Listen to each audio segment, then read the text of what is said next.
Hello and welcome to the SciFirst MovieTalk episode. So, in this episode, I'll be discussing, and forgive me for the pronunciation, the 1942 Disney animated classic Saludos Amigos, which is Spanish for greetings friends, I believe. Not discounting my pronunciation, like I said. Their sixth such animated classic, and watched again as part of our family film night.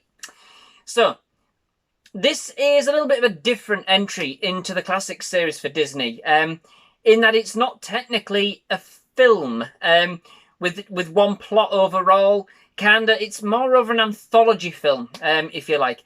A collection of 4 different cartoons interlinked by a common theme. The culture and the people of 1940s South America.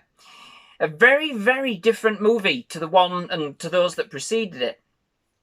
This was, in fact, actually the first in a series of Disney movies, which kind of followed each of these to be produced as a kind of anthology-style package. Done, I believe, overall, in answer to reduce costs and continue producing movies as a studio during the course of World War II, which, of course, saw cinema numbers significantly decline. In this film, it sees a group of Hollywood animators take a trip to South America to sample its various cultures and gain inspiration and ideas for new stories and new characters. This journey is presented as a collection of live-action clips, showing the animators in various scenes, experiencing the various delights of South America and what it has to offer.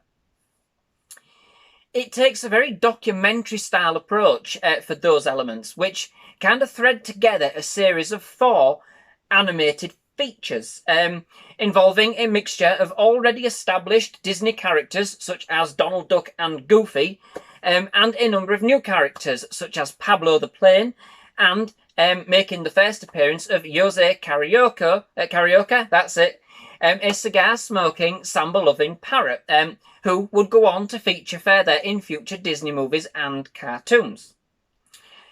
The whole movie reads very much like a cartoon travelogue, with a light-hearted approach to examining the cultures of South America, and indeed this is actually what the film was intended to be for.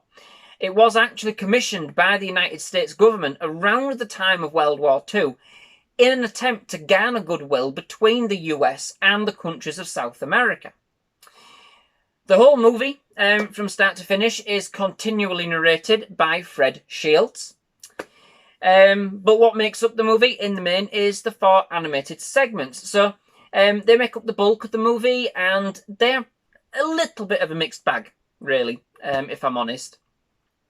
The first, which is pretty much the best, in my book, involves Donald Duck, as voiced by Clarence Nash.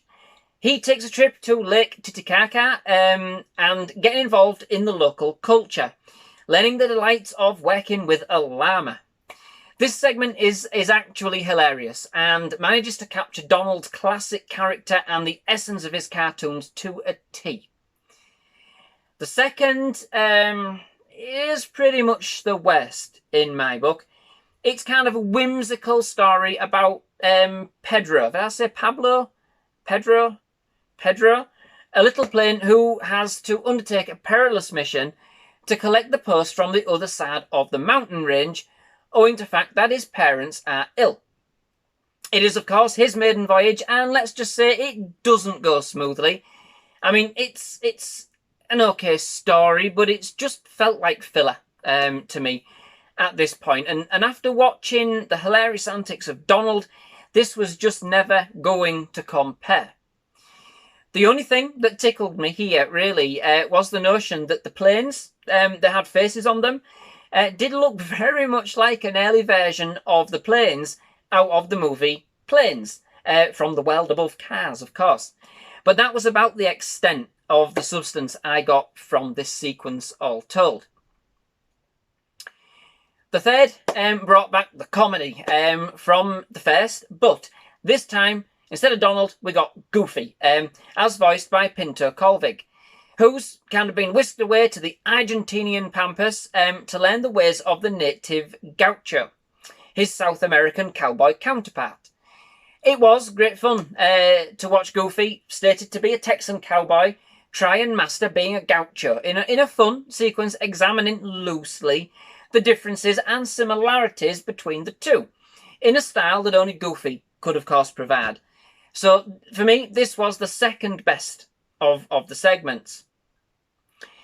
The fourth and final segment, entitled Watercolour of Brazil, starts off as a lively and upbeat, artistically animated showcase depicting the vibrant nature of South American art, music, and some of its iconic features and animals, kind of set to some brilliant samba beats. It then opens up to introduce us and Donald Duck to Jose Carioca, as voiced by Jose Oliveira, a dapper and stylish parrot in a sort of samba dance-off. Following this, without no build-up, goodbye, close-out sequence, or prior notice, the film just simply ends. Like perhaps there could have been more, but that it was never finished. That's at least the kind of way it feels for me here. So, now, I mean, I must say that I did notice one sexist comment in the film, nothing more. But yes, there was a comment to the men being busy at work on the plane. But indeed, we were clearly shown women animators boarding and being on the plane, whilst also partaking in the sampling of the customs undertaken during the movie. Definitely a sign of the era in which the film was made. I say no more. The film does take a very educational stance in between the more light-hearted and comical animated segments. Almost like a newsreel, if you like. The cultural aspects of the movie were great, and it definitely succeeds, I think, at giving a whistle-stop glimpse into some of the South American cultures observed.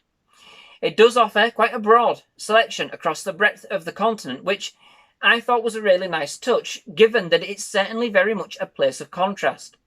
It was a very light-hearted look at the customs and people of South America, but wasn't too condescending or down-putting. There were no laughs at the culture or people's expense.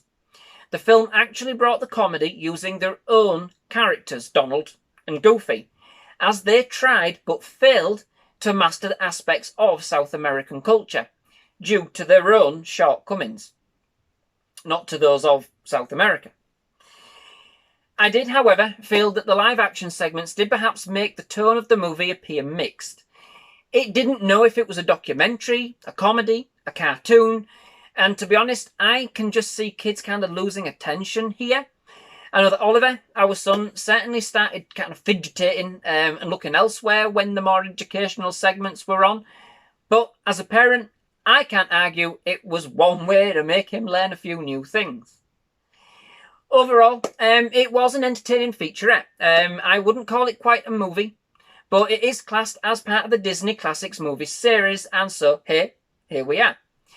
It only has about a 40-minute runtime, and so it is quite short and sweet in that respect, and it has a mixed bag of animations and live-action sequences, with a couple of decent ones, featuring some classic Disney characters that I know will entertain, absolutely.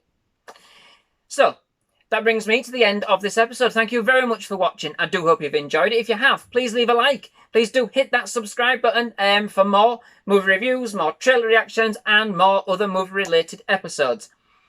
But yes, thank you very, very much for stopping by. Loved having you. We hope you return to SciFirst MovieTalk. But yes, thank you for watching, and goodbye.